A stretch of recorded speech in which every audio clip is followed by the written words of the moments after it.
കൊറോസമിലെ സുന്ദരിയെ സുഖപ്പെടുത്തുന്നു. കഫർനാമിലെ സിനഗോഗിൽ ഈശോ പ്രസംഗിക്കുന്നു. 1945 ഫെബ്രുവരി 1 ഈശോ ശിഷ്യന്മാരോടൊപ്പം പത്രോസിൻ്റെ അമ്മായിയമ്മയുടെ വീട്ടിൽ നിന്നും പുറത്തേക്ക് വരുന്നു. ശിഷ്യന്മാരെ യൂദാ തദീവ്സ് മാത്രം കൂടെയില്ല. ഈശോയെ ആദ്യമായി കാണുന്നത് ഒരു ബാലനാണ്. അവൻ ഓടി നടന്ന് എല്ലാവരോടും ഈശോ സ്ഥലത്തുണ്ടെന്ന വിവരം പറയുന്നു. എല്ലാവർക്കും അറിയാൻ താല്പര്യമുള്ള വിവരമാണോ ഇതെന്ന് ബാലൻ ചിന്തിച്ചില്ല. ഈശോ തടാകത്തിൻ്റെ കരയിലെത്തി പത്രോസിൻ്റെ വള്ളത്തിലിരിക്കുകയാണ്. ജനക്കൂട്ടം ഈശോയെ വളഞ്ഞിരിക്കുന്നു. ഈശോയെ കാണുന്നത് അവർക്ക് സന്തോഷമാണ്.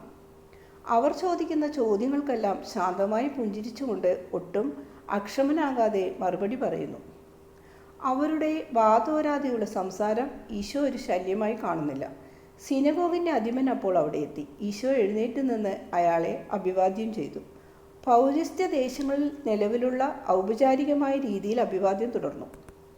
ഗുരു, അങ്ങ് ജനങ്ങൾക്ക് പ്രബോധനം നൽകാൻ ഇന്ന് വരുമെന്ന് ഞാൻ പ്രത്യാശിക്കട്ടെയോ? ജനങ്ങളും അങ്ങും ആഗ്രഹിക്കുന്നത് അതാണെങ്കിൽ ഞാൻ തീർച്ചയായും വരും. ഞങ്ങൾ എത്ര കാലമായി അങ്ങയെ കാത്തിരിക്കുന്നു. ഞാൻ പറയുന്നത് പോലെ നേരല്ലേ എന്ന് ജനത്തോട് ചോദിച്ചാൽ മതി. ജനങ്ങൾ അതേ എന്ന് അട്ടഹസിച്ച് അവരുടെ ആഗ്രഹം വ്യക്തമാക്കി.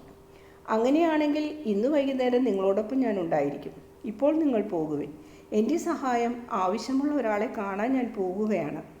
മനസ്സില്ലാ മനസ്സോടെ ജനം പിരിഞ്ഞുപോയി. പത്രോസും ആൻഡ്രൂവും ഈശോയും ഒരു വള്ളത്തിൽ കയറി തടാകത്തിലൂടെ തുഴഞ്ഞുപോയി. മറ്റു ശിഷ്യന്മാർ തടാകത്തിൻ്റെ കരയ്ക്ക് നിന്നതേ ഉള്ളൂ. വഞ്ചി കുറേ ദൂരം ചെന്നപ്പോൾ അത് കരക്കടുപ്പിച്ചു. 2 കുന്നുകൾക്കിടയിലുള്ള ചെറിയൊരു കൈവഴിയിലാണ് വള്ളം അടുപ്പിച്ചത്. ഈ 2 കുന്നുകളും വളരെ അടുത്താണ്. ഒരുപക്ഷെ ഒന്നായിരുന്ന കുന്ന് ഭൂമി കുലുക്കം കൊണ്ടോ മറ്റോ രണ്ടായി തീർന്നതാകാം. രണ്ടിനും ഇടയ്ക്ക് അല്പം മാത്രം ഇടവേ ഉള്ളൂ. കുന്നിൻ്റെ ചരിവുകളിൽ പാറകൾക്കിടയിൽ വേരോടിയ ഏതാനും ഒലിവൃക്ഷങ്ങളുണ്ട്. തടാകത്തിൽ നിന്നും വീശുന്ന ശക്തമായ കാറ്റുകൊണ്ട് ഈ വൃക്ഷങ്ങളുടെ ശിഖരങ്ങൾ കെട്ടുപിണഞ്ഞിരിക്കുന്നു. ഒരു മേൽക്കൂര പോലെ തോന്നും ആ ശിഖരങ്ങൾ കണ്ടാൽ. അതിനു താഴെ ഒരു ചെറിയ വെള്ളച്ചാട്ടമുണ്ട്.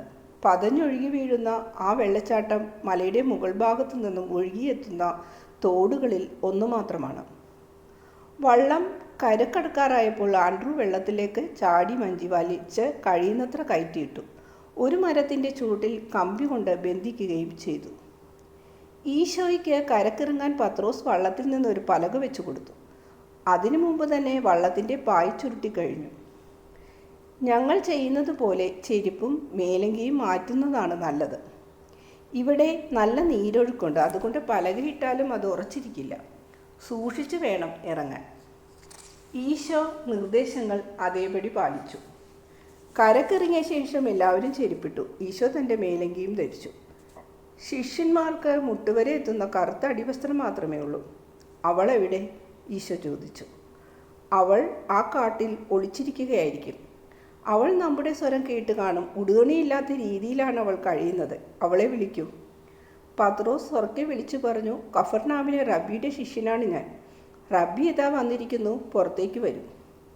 യാതൊരു അനക്കവുമില്ല. അവൾ പേടിച്ചിരിക്കുകയാണ്. ഒരു ദിവസം ആരോ അവളെ വിളിച്ചു പറഞ്ഞു, പുറത്തേക്ക് വരൂ, ഞങ്ങൾ കുറച്ച് ആഹാരം കൊണ്ടുവന്നിട്ടുണ്ട്. അവൾ പുറത്തു വന്നപ്പോൾ അവർ കല്ല് പെറുക്കി എറിഞ്ഞു. ഞങ്ങൾ അവളെ ആദ്യമായി കണ്ടത് അങ്ങനെയാണ്. ഒരു കാലത്ത് അവൾ കൊറോസമിലെ ഏറ്റവും വലിയ സുന്ദരിയായിരുന്നു. അന്ന് അവളെ കണ്ടതായി എനിക്ക് ഓർമ്മയില്ല. ആൻഡ്രൂ വിശദീകരിച്ചു. അപ്പോൾ നിങ്ങൾ എന്തു ചെയ്തു? ഞങ്ങൾ അവൾക്ക് റൊട്ടി എറിഞ്ഞു കൊടുത്തു. കുറച്ച് മീനും ഒരു തുണ്ട് തുണിയും കൊടുത്തു. വഞ്ചിക്ക് പായായി ഉപയോഗിച്ചിരുന്ന തുണിയുടെ ഒരു കഷ്ണം. ഞങ്ങൾ കാലിൽ നിന്നും വെള്ളം തുടച്ചു മാറ്റുന്ന തുണി. അവൾ നഗ്നയായിട്ടാണ് പ്രത്യക്ഷപ്പെട്ടത്. അവളുടെ സാമീപ്യം കൊണ്ട് അശുദ്ധി ഉണ്ടാകാതിരിക്കാൻ ഞങ്ങൾ ഓടിപ്പോയി. പിന്നെ എന്തിനാണ് നീ മടങ്ങി വന്നത്? ഗുരു, അങ്ങ് ഇവിടെ എങ്ങുമില്ലായിരുന്നു. ജനങ്ങൾ അങ്ങയെ അറിയാൻ എന്തു ചെയ്യണമെന്ന് ഞങ്ങൾ ആലോചിച്ചു കൊണ്ടിരിക്കുകയായിരുന്നു. ഈ പ്രദേശത്തുള്ള രോഗികളെപ്പറ്റിയും മുടന്തന്മാരെപ്പറ്റിയും ഊമകളെപ്പറ്റിയുമെല്ലാം ഞങ്ങൾ ഓർത്തു. അവസാനം ഈ സ്ത്രീയെപ്പറ്റിയും ഓർത്തു. ഇവളെ സുഖപ്പെടുത്താനാകുമോ? ഞങ്ങൾ സ്വയം ചോദിച്ചു. ഇത് കേട്ടവരെല്ലാം ഞങ്ങൾക്ക് ഭ്രാന്താണെന്ന് വിധിച്ചു. ഞങ്ങൾ ഇവിടെ വന്ന് അവളോട് നേരിട്ട് സംസാരിച്ചു. നിലാവുള്ള പല രാത്രികളിൽ ഞാനിവിടെ വന്നു. ഞാൻ അവളെ വിളിച്ചു പറയും, അതാ ആ പാറയുടെ പുറത്ത് ആ മരത്തിൻ്റെ ചുവട്ടിൽ കുറച്ച് അപ്പവും മീനും വെച്ചിട്ടുണ്ട്, ഭയപ്പെടാതെ വരൂ. ഇത്രയും പറഞ്ഞിട്ട് ഞാൻ പോകും. ഞാൻ പോയി കഴിഞ്ഞിട്ട് അവൾ വന്നിരിക്കും. ഒരിക്കലും ഞാൻ അവളെ കണ്ടിട്ടില്ല. 6ാം പ്രാവശ്യം ഞാൻ വന്നപ്പോൾ അവളങ്ങ് നിൽക്കുന്ന ആ സ്ഥാനത്ത് നിൽക്കുന്നുണ്ടായിരുന്നു. എത്ര ഭയങ്കരമായ കാഴ്ച! ഞാൻ പേടിച്ചോടേണ്ടതായി വന്നു. അങ്ങയെ ഓർത്ത് ഞാൻ ഓടിയില്ല. നിങ്ങൾ ആരാണ്? നിങ്ങൾ എന്നോട് ഇങ്ങനെ കാരുണ്യം കാട്ടുന്നത് എന്തുകൊണ്ടാണ്? അവൾ ചോദിച്ചു. ഞാൻ കരുണാമയനായ ഈശോയുടെ ശിഷ്യനാണ്. അതാരാണ്? ഗലീലിയക്കാരനായ ഈശോ.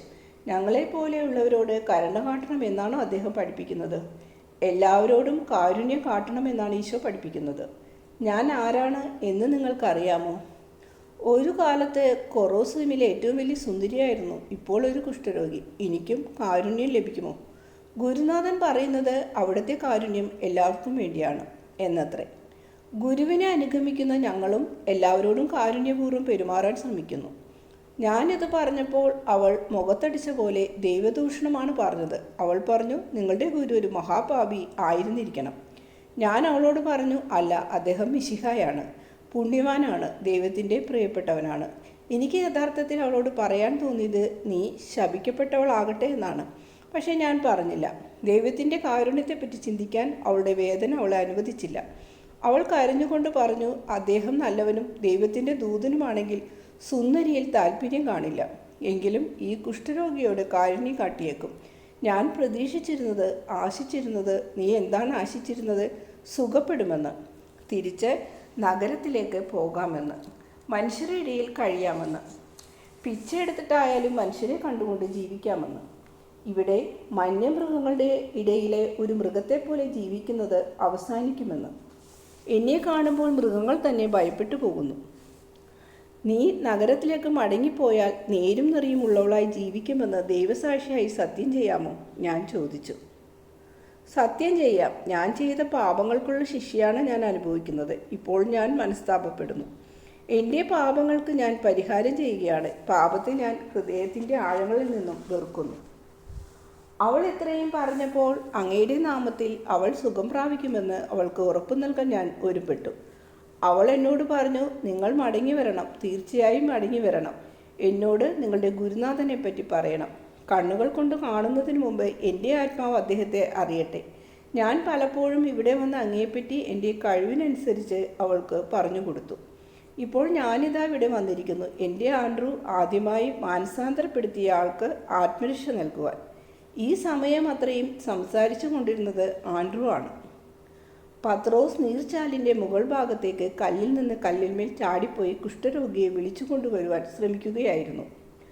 അവസാനം ഒരു ഒലിവൃക്ഷത്തിൻ്റെ ശിഖരങ്ങൾക്കിടയിൽ കൂടി അവളുടെ ഭീകരമായ മുഖം പ്രത്യക്ഷപ്പെട്ടു. അവൾ പത്രോസിനെ കണ്ടു. ഇങ്ങോട്ട് ഇറങ്ങി വരൂ, ഞാൻ നിങ്ങളെ കല്ലെറിയാൻ വന്നതല്ല. അവിടെ നിൽക്കുന്ന മനുഷ്യനില്ലേ, അതാണ് റബ്ബി, അതാണ് ഈശോ.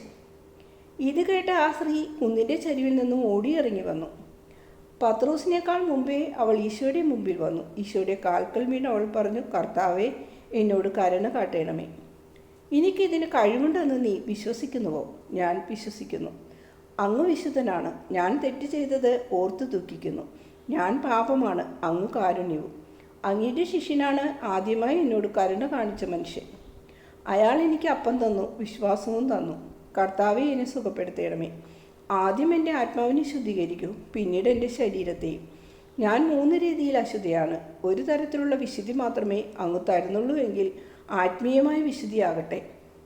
അങ്ങയുടെ വാക്കുകൾ അങ്ങയുടെ ശിഷ്യൻ എന്നെ ആവർത്തിച്ച് പറഞ്ഞു കേൾപ്പിച്ചു. ആ വാക്കുകൾ ശ്രവിക്കുന്നതിന് മുമ്പേ എൻ്റെ ആഗ്രഹം സുഖം പ്രാപിക്കാനും മനുഷ്യരുടെ ഇടയിൽ വീണ്ടും ചെന്ന് അവരോടൊപ്പം ജീവിക്കാനുമായിരുന്നു. ഇപ്പോൾ എൻ്റെ ആഗ്രഹം ഇതാണ്, പാപങ്ങൾക്ക് പൊറുതിയും നിത്യായുസ്സും. ഞാൻ നിനക്ക് പാപമോചനം നൽകുന്നു, വേറൊന്നും നൽകുന്നില്ല. ദൈവം അങ്ങയെ അനുഗ്രഹിക്കട്ടെ. ഞാൻ എൻ്റെ ഗുഹയിൽ കഴിഞ്ഞുകൊള്ളാം. ഇനി എനിക്ക് മനസ്താപമില്ല, ഭയമില്ല. ഞാൻ സ്വതന്ത്രയാണ്. എൻ്റെ ഹൃദയത്തിൽ ദൈവത്തിൻ്റെ സമാധാനം ഞാൻ അനുഭവിക്കുന്നു. അങ്ങ് എനിക്ക് പാപമോചനം നൽകിയതോടുകൂടി എനിക്ക് കുറ്റബോധം ഇല്ലാതായിരിക്കുന്നു. നീ ആ തടാകത്തിലിറങ്ങി നിന്റെ ശരീരം കഴുകി ശുചിയാക്കൂ. ഞാൻ വിളിക്കുന്നതുവരെ വെള്ളത്തിൽ കിടന്നോളൂ. ആ സ്ത്രീ എഴുന്നേറ്റ് നേരെ തടാകത്തിലേക്ക് പോയി വെള്ളത്തിലിറങ്ങി. പട്ടിണി കിടന്നവൾ എല്ലും തുലിയും മാത്രമായി കഴിഞ്ഞിരുന്നു. അവളുടെ ദേഹം ആസകലം വ്രണമാണ്. അവളുടെ മുടി ജട പിടിച്ച് വികൃതമായിരുന്നു. അവൾ വസ്ത്രം ധരിച്ചിട്ടുണ്ട് എന്ന് പറയാൻ മാത്രം കീറിപ്പറഞ്ഞൊരു തുണിക്കഷ്ണം പൊതിച്ചിട്ടുണ്ട്. അവൾ മുങ്ങിക്കിടക്കെ പത്രോസ് ചോദിച്ചു, അങ്ങ് എന്തിനാണ് അവളോട് വെള്ളത്തിലിറങ്ങി ദേഹം കഴുകാൻ പറഞ്ഞത്? അവൾ കുഷ്ഠരോഗിയാണ്. ആ വ്രണങ്ങളുടെ മണമേറ്റാൽ തന്നെ രോഗം പകരും. എനിക്കൊന്നും മനസ്സിലാകുന്നില്ല. സ്ത്രീയെ, തടാകത്തിൽ നിന്ന് കരക്ക് കയറൂ. ഇവിടെ വരൂ.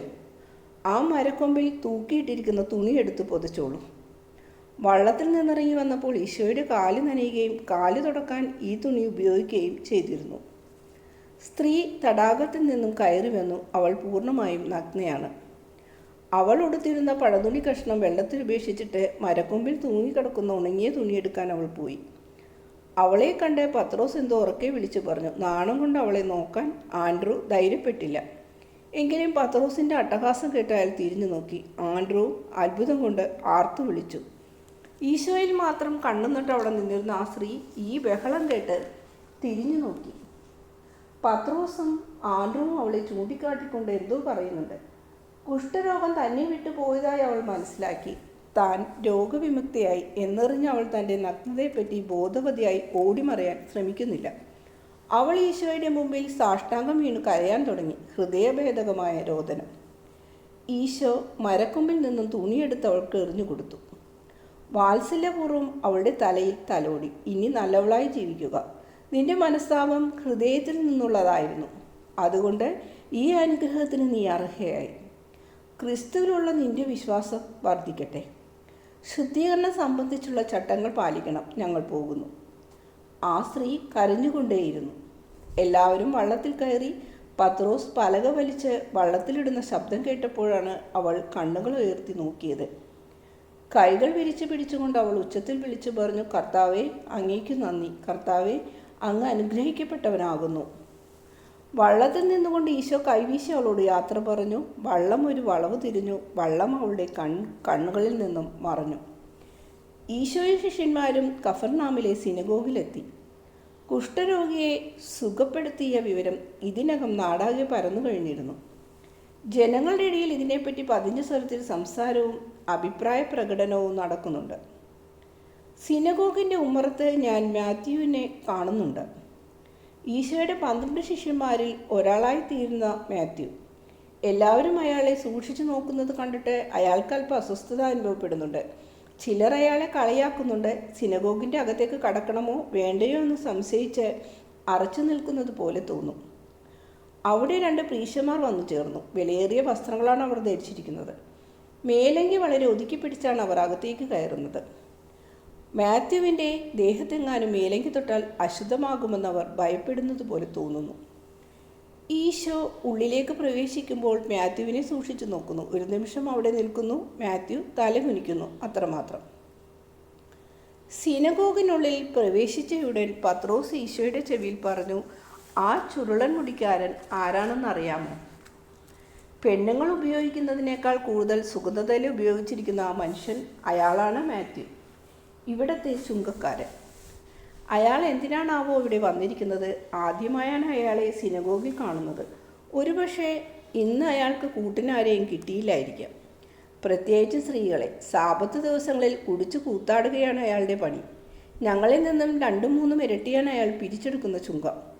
ആ പണമെല്ലാം എങ്ങനെയെങ്കിലും ചെലവാക്കണമല്ലോ. ഈശോ അല്പം കുപിതനായി പത്രോസിനെ നോക്കി. താൻ പറഞ്ഞത് ഈശോയ്ക്ക് ഇഷ്ടപ്പെട്ടില്ല എന്ന് കണ്ട് പത്രോസിൻ്റെ മുഖം ചുവന്നു. അയാൾ തല താഴ്ത്തിക്കൊണ്ട് പുറകോട്ട് വലിഞ്ഞു. ഈശോ പ്രസംഗപീഠത്തിലെത്തി.